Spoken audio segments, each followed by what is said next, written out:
Here's another thing, you guys, if you've never used this, it's called Berryman's. It's the same stuff you buy as like the carburetor cleaner, but it's a parts cleaner.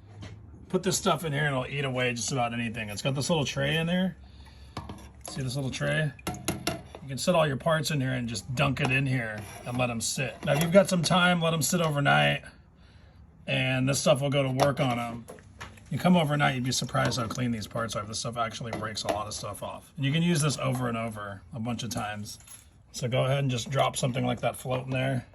You can drop your little jets and all these little parts in there, and it'll just go through all the insides where maybe you can't get to and clean them off. So I'm gonna put every part in this carburetor in here and let it sit.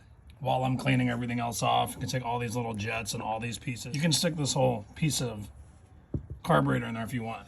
Whatever will fit in this bucket. See what that does, you can already see there's stuff falling off of there inside. Anyway, that's the tip. Chem dip, carburetor cleaner, parts cleaner. Get stuff super clean.